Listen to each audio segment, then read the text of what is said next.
Assalamualaikum warahmatullahi wabarakatuh, Pak. Waalaikumsalam warahmatullahi wabarakatuh. Perkenalkan, nama saya Muhammad Nabi Rahman, mahasiswa dari Siam Muntai. Pertama-tama saya mengucapkan terima kasih kepada Bapak karena telah bersedia menjadi narasumber wawancara saya untuk memenuhi tugas favorit saya, yaitu perencanaan pembangunan. Khususnya yang akan kita bahas mengenai pembangunan yang ada di Kabupaten Belangan. Mungkin Bapak selaku Kepala Bidang Sosial, Budaya, dan Pemerintahan di Balitbangda Kabupaten Belangan ini mempunyai pemikiran-pemikiran ataupun pendapat mengenai pembangunan di Kabupaten Belangan. Langsung saja Pak ke pertanyaan pertama. Menurut Bapak, bagaimana tentang ATHB atau ancaman, tantangan, hambatan, dan gangguan yang dihadapi dalam rangka pelaksanaan pembangunan di Kabupaten Belangan, baik dari unsur masyarakat, pemerintah, dunia usaha maupun LSM? Baiklah, kalau masalah mengenai tantangan, hambatan, gangguan maupun ancaman itu merupakan salah satu fondasi kita dalam hal membangun. Jadi segala macam kondisi negatif akan kita usahakan menjadi positif. Jadi di mana tantangan, hambatan, gangguan dan ancaman tersebut kita angkat menjadi isu faktual atau yang sering disebut isu aktual.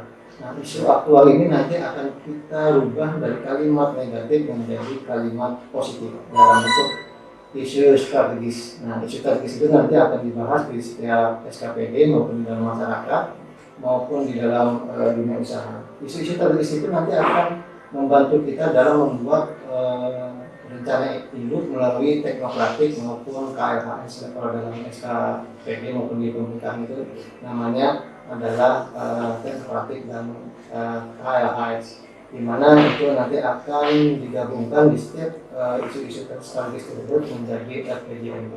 Nah, dalam RPJMD itu kita juga harus berpatokan kepada RPJP selama 20 tahun. Nah, demikian. Lalu, bagaimana pendapat Bapak tentang pembangunan yang sedang berjalan atau berlangsung di Kabupaten Belangan? Apakah sumber biaya pembangunan di Kabupaten Belangan selama ini cukup, Pak? Yang mengingat kondisi pembangunan di Belangan ini hampir sama dengan kondisi di seluruh daerah di Indonesia karena dampak COVID ini, maka setidak-tidaknya nanti isu strategis yang akan dibangun sebenarnya akan lebih berkontribusi kepada penanganan COVID, kemudian ada pembangunan ekonomi bagi UMKM, terus dengan terakhir itu adalah tentang ketenagakerjaan, angka pengangguran. Nah, dari tiga hal itu sebenarnya pemerintah daerah yang pada saat ini betul Belangan sudah ada terpilih, bupati terpilih yang bekerja nanti tahun 2021 sampai 2024 yang untuk waktunya cukup pendek. Seharusnya idealnya mereka itu berfokus kepada pembangunan penanganan COVID maupun ekonomi masyarakat dan ketenagakerjaan. Karena kita lihat dampak dari COVID ini selain ancaman dari bidang kesehatan juga ekonomi, di mana pendapatan masyarakat juga turun, pendapatan daerah juga turun, dan di samping itu juga pengangguran bertambah karena banyak perusahaan-perusahaan daerah maupun perusahaan swasta yang gulung tikar akibat pandemi ini. Nah, dari diharapkan itu karena dana juga pemerintah juga mulai sedikit menipis dari kondisi sedia kala, hendaknya pemerintah itu harus bisa merupakan pembangunan infrastruktur statis.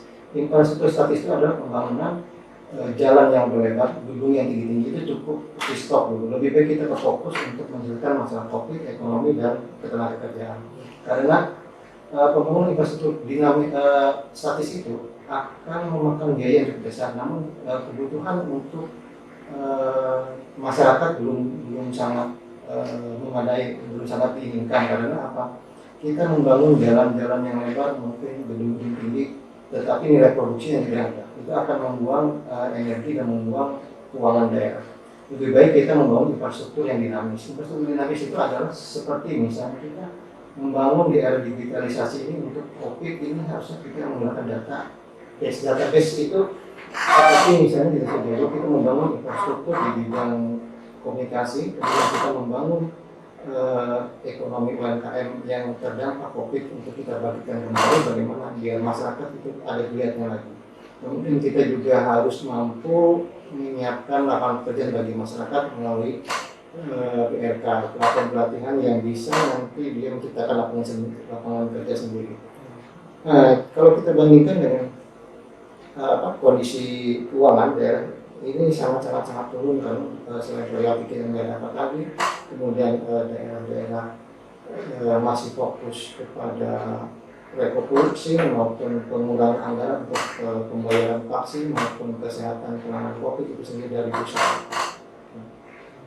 Jadi Pak, apakah ada sektor yang patut dibanggakan Kabupaten Balangan? Balangan sendiri kalau bisa sih jangan terfokus kepada namanya batu bara, karena kalau anggaran itu begitu bangga terhadap lahan tambang yang mungkin tidak bisa diperbaiki lagi, itu akan menjadi daerah ini akan sepi untuk melihat ekonominya. Karena Balangan ini sebenarnya adalah yang pas itu adalah tentang karet. Jadi kebun karet maupun pertanian itu yang seharusnya digalakkan. Dari bagaimanapun nanti kita dari hulu ke hilir itu harus tuntas untuk penanganan masalah masyarakat, terutama dalam masalah harga karet, mungkin pasca panen karet itu hasilnya dibikin apa untuk produk olahan, mungkin kita harus punya perusahaan daerah yang khusus karet, maupun nanti di sektor pertanian. Sektor pertanian kita minimal harus mampu untuk swasembada pangan, harus mampu untuk mampu bersaing di ekonomi di masyarakat, khususnya di Provinsi Kalimantan Selatan. Terakhir Pak, apa harapan dan keinginan Bapak tentang rencana pembangunan di Kabupaten sekarang maupun di masa yang akan datang nanti?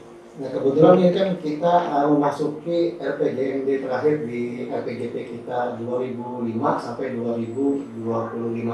Jadi kita sesuai dengan visi misi RPJP kita adalah Balangan yang mandiri, Balangan yang mandiri yang berdasarkan otonomi daerah. Nah, mandiri di sini otomatis akan berorientasi kepada sektor pertanian, sektor perkebunan, bukan sektor pertambangan maupun sumber daya alam lainnya. Jadi kita harus fokus untuk penanganan kemajuan ekonomi masyarakat. Nah, diharapkan nanti di tahun berakhirnya masa jabatan Bupati yang terpilih ini, kita akan membuat RPJP. RPJP kita itu berarti 20 tahun, jadi 2025 sampai 2045. 2025 sampai 2045 itu ada peristiwa yang sangat besar bagi Nusa Kambangan dan rakyat Indonesia seluruhnya, yaitu Indonesia Emas. Nah, seharusnya RPJP kita nanti itu harus memiliki tujuan, misalnya Balangan siap menyongsong Indonesia Emas tahun 2045, karena itu Indonesia sudah merdeka 100 tahun awal.